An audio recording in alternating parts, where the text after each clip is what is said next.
மீன ராசிக்கு அதிபதி என்று சொல்லக்கூடிய குரு பகவான் உங்களுடைய ராசிக்கு 3ஆம் இடத்துல சஞ்சாரம் பண்ணிட்டு இருக்காருங்க. ஆனால் உங்களுடைய ராசியில் வந்து ராசிக்கு விரையாதிபதி அவர் மட்டும் இல்லைங்க, லாபாதிபதியும் வந்தவர் தான், சனி பகவான் தான். சனி பகவான் சஞ்சாரம் பண்ணிட்டு இருக்கார். உங்களுடைய ராசிக்கு 3ஆம் இடத்திற்கும் 8ஆம் இடத்திற்கும் அதிபதி என்று சொல்லக்கூடிய சுக்கிர பகவான் உச்ச பலம் பெற்று சஞ்சாரம் பண்ணிட்டு இருக்காரு. ஓகேங்களா?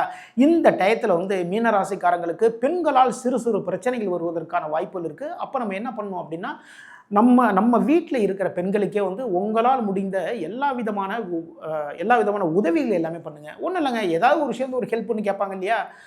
நம்ம வீட்டில் இருக்கக்கூடிய சகோதரிகள் அப்படின்னா உங்களுடைய வாழ்க்கை துணைவி ஏதாவது ஒரு உதவி கேட்பாங்க அப்படின்னா, எனக்கு வேலை இருக்குது அப்படின்னு சொல்லிட்டு போகாமல் அவங்க என்ன உதவி கேட்குறாங்களோ அந்த விஷயத்தை ஒன்றுக்கொன்னே செஞ்சு கொடுங்க. உங்களுடைய முயற்சிகளில் மிகப்பெரிய முன்னேற்றங்கள் ஏற்படும்.